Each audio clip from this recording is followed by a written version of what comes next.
Naked's what I call my way of cooking. What I cook in the restaurant isn't what I cook at home.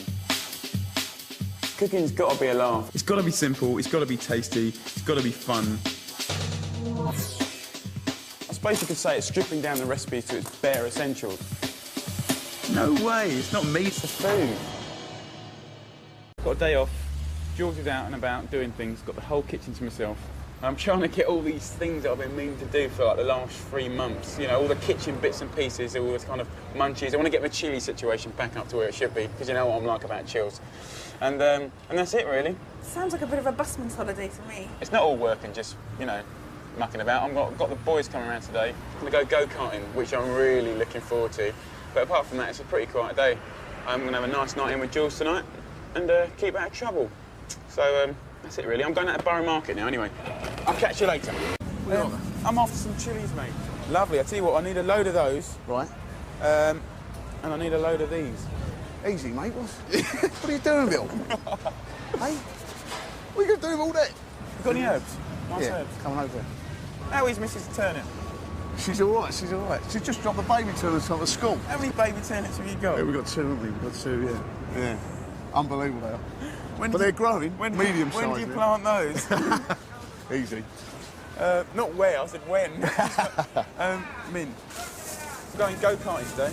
Are you? Yeah, with the boys. No. Yeah. Whereabouts going over there? It's up near King's Cross. Oh, right. Yeah, I think I've been there. Have you? It's unbelievable. So what's the damage? Oh, good man, good man. Nice one, mate. Jamie, Take always care. a pleasure. Later. Look after yourself. All right. The thing I love about chilies is they're all different, they all taste different, they all smell different, and they're all different shapes and sizes. And these are the ones, kind of, they're like a cross between chili and peppers. They're like the things they make paprika out of by drying them, crumbling. So what I'm going to do, I'm going to kind of preserve these, ready for a midnight munchie. So first things first, cut them in half, and we're going to remove the seeds, because all the deadly, deadly, deadly, deadly heat is in there. People always think of chilies as something that gives heat, and it's not. They're actually fantastic to eat if you give them half a chance. So if we get rid of the seeds, we've got rid of half the heat already, so that's cool. Get them out, shake them out. The next thing I'm going to do is wash them, the old fellas, because washing kind of gets rid of quite a lot of heat as well. And I know it does, because when you wash it, again, you can feel that mad kind of, it feels like the air is full of chilli. But, so let's just get these last ones done. Lovely. Just knock all those seeds out and chuck them in there. Oh, you can feel it. What I'm going to do is I'm going to put them in here. You can do it in a roasting tray, but I've got one of these kind of baking dishes. Just plonk your chills in here, and we're going to cook it in the oven. I've got some bay leaves, and I've got some olive oil. You don't want to use really, really good olive oil. Just enough to cover it. I'm going to bake it about 200, and you're going to tenderise the chilli so it's nice and edible, but it's still going to like maintain that lovely kind of cup shape. That's what we want. We don't want to cook the hell out of it so it goes flat. So whack it in the oven about half an hour. Right, these have cooled down for about half an hour, but they've also been cooked for about half an hour. They're really, really soft, and they've still got their shape, so they've got a nice little cup shape, so I can put nice little things in them.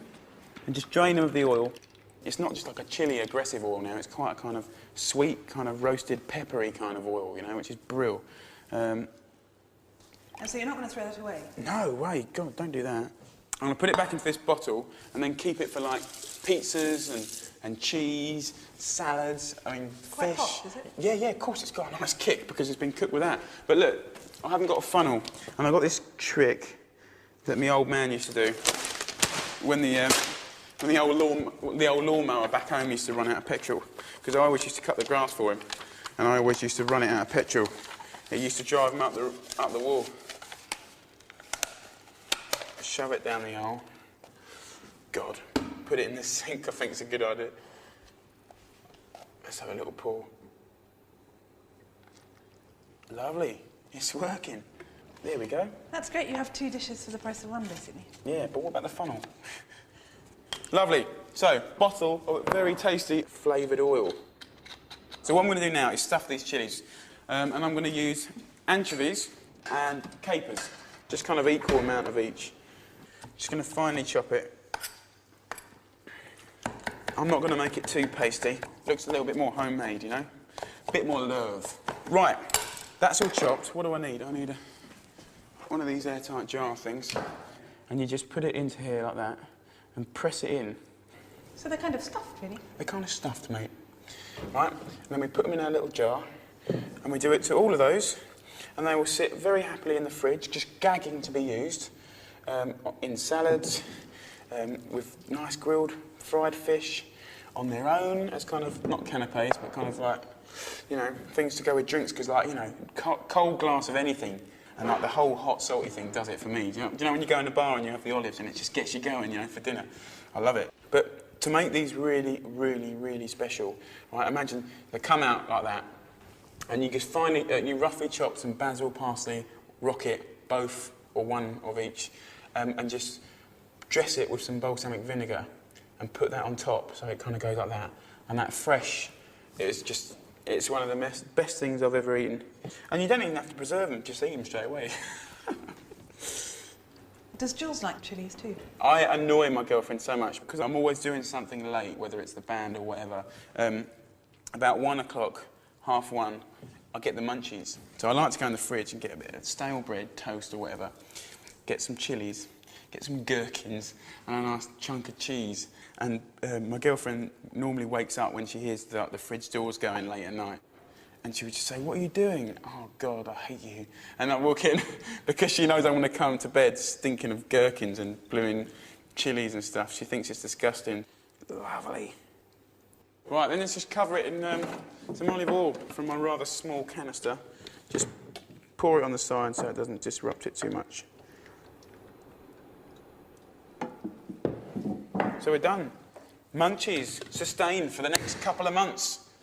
Jules will be well happy when she sees that in the fridge.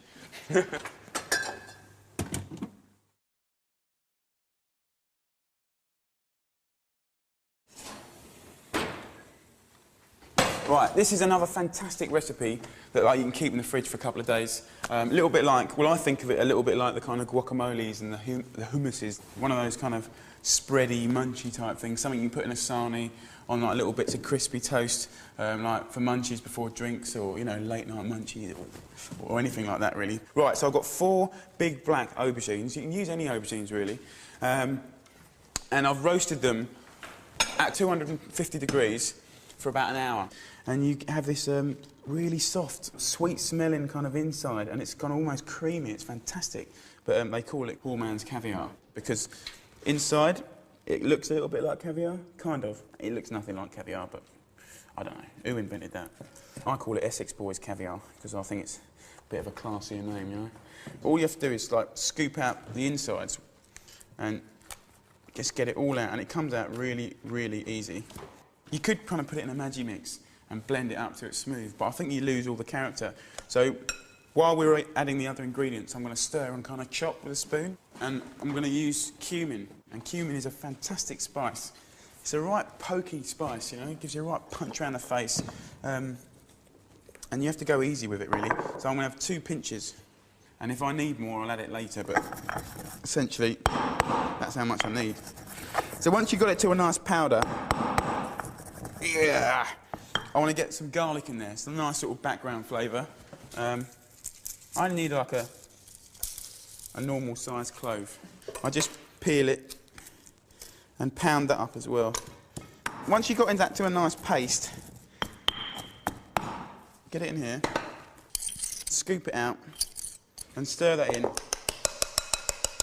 If you put that in while it's warm, it'll kind of get the flavour really happening. Now, the next thing to do is we want to tweak the flavour with olive oil, peppery olive oil, salt and pepper, and then it will start beginning to taste nice. Let's have my olive oil. I'm going to put about sort of 5 tablespoons of olive oil. Are you looking forward to going go-karting? Yeah, too right, mate. I can't wait. I've never been before, but like I've always fancied myself as a bit of a tiger on the racetracks. And I suppose that comes from an upbringing of having a mother that drives like Nigel Mansell. You know, when you're at school and you've got kind of groups of friends that are into different things, girls, trainers, sports, and then the ones that are into cars. Well, they always used to kind of like gather around and get out of the bus queue to watch my old dear come in. She said, and then I used to get in and they used to go, "Oh yeah, man, she did a wheel spin in second."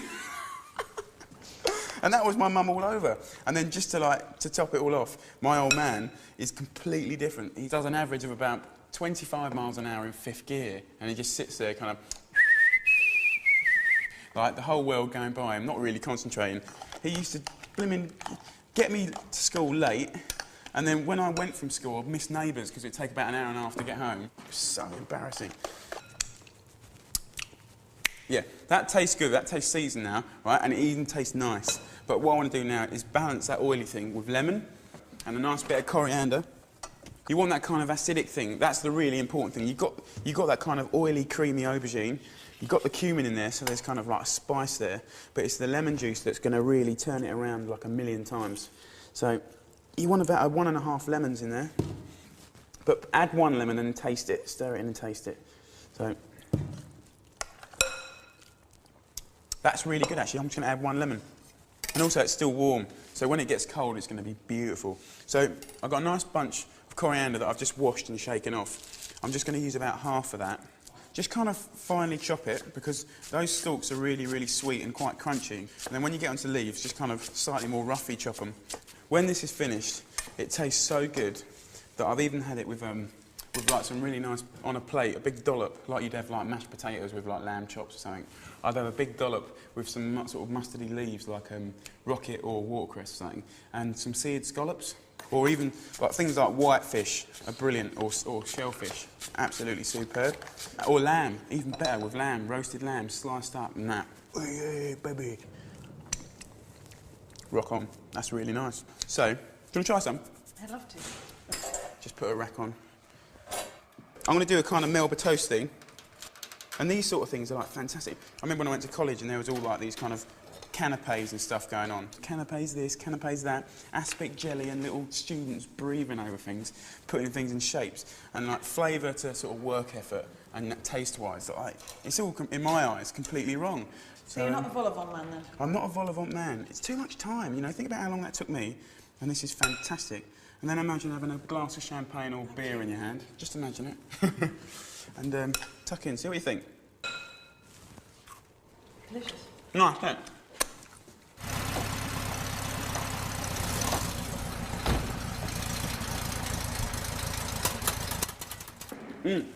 Boiling here. Let me get it in this fridge.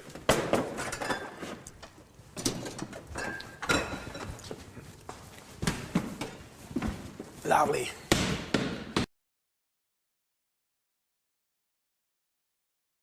I've invited everyone back for a bit of tucker. So on the way back, I've picked up this quite large fillet of beef, and I'm going to make something really, really quick, really, really colourful and fantastic and tasty. Real feasty little thing. So ideal. So what I'm going to do, put a pan on.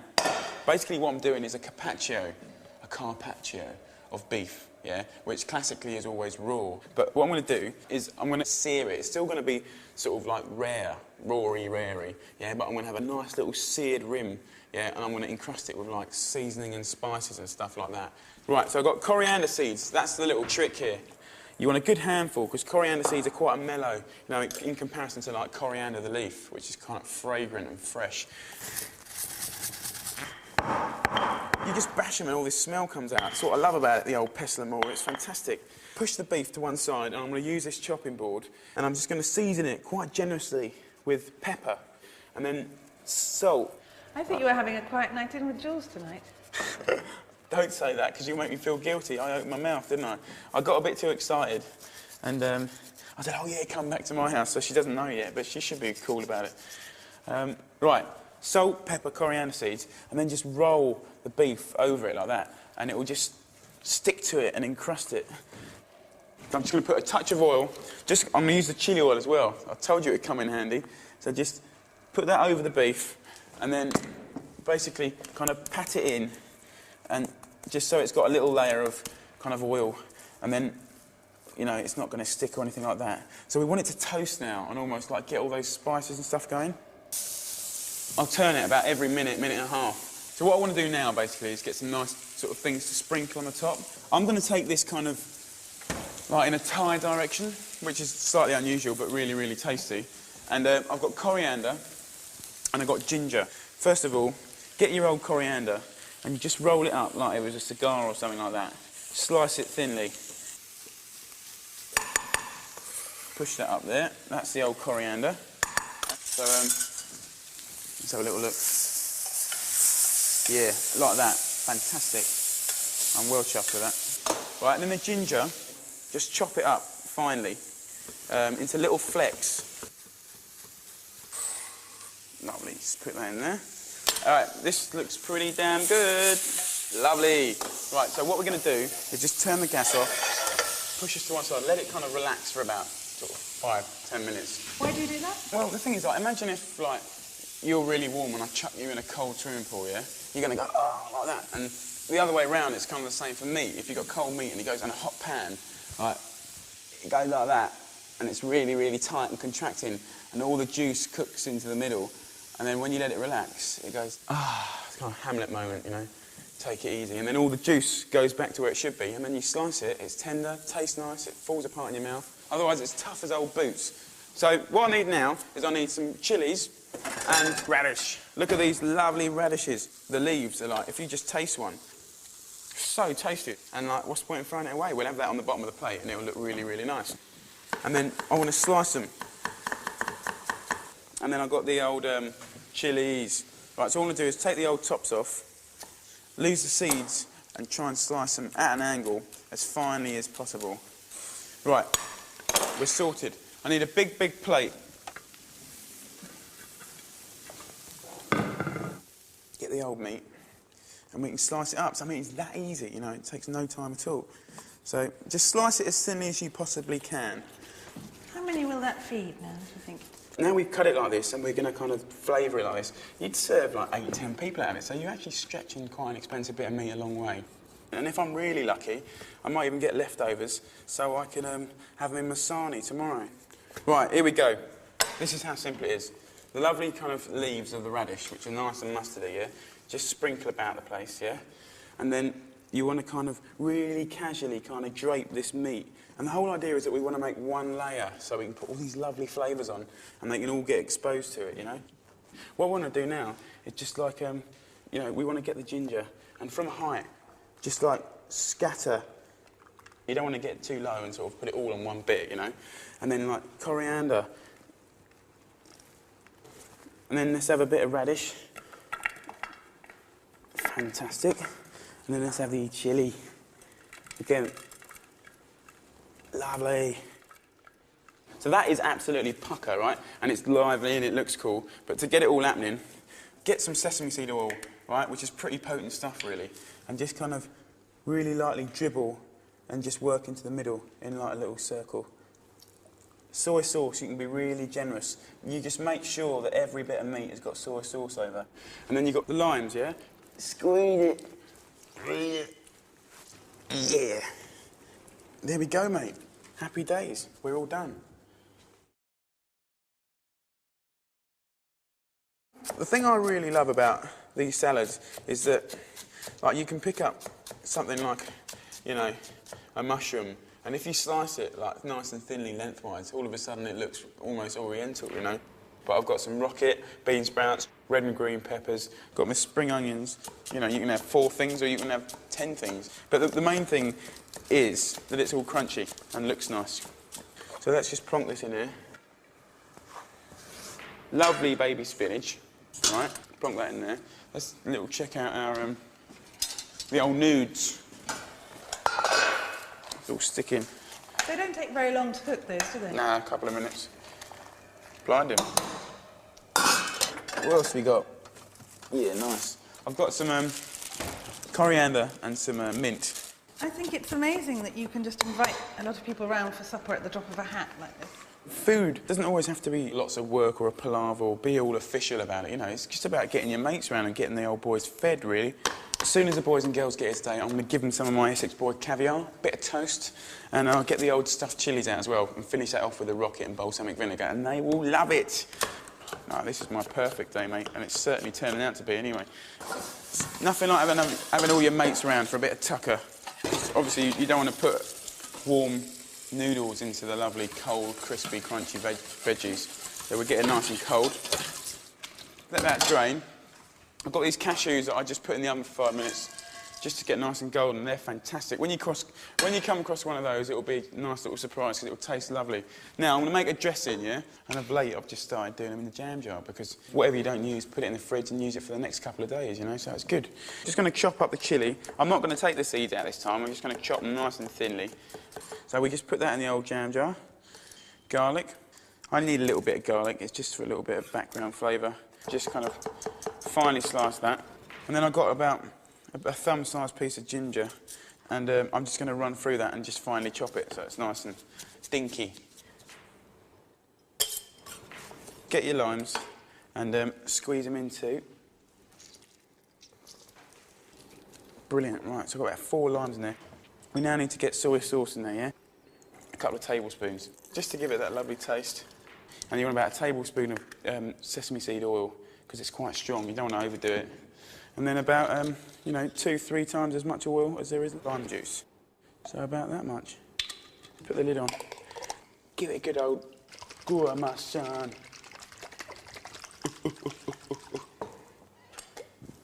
Yeah, so, get the old noodles in there. Make a bit of room. Just have all the bits coming out and stuff. I won't use it all, because I'll save this for tomorrow. And just dress it. It's stuck in there. Brilliant colours. Just tastes brilliant. And it smells amazing, actually. Beautiful. I am so chuffed with that. It's going to look brilliant. So that's done. Let me show you what I normally have, if dessert's required. Secret weapon. If in doubt, get the old Maltesers out, mate. Pop the bags, right? And then you put a cloth over it and you bash the hell out of it. And I'm going to give them this, because it's so tasty, crumbled or sprinkled over vanilla ice cream. There you go. We're all ready and raring to go.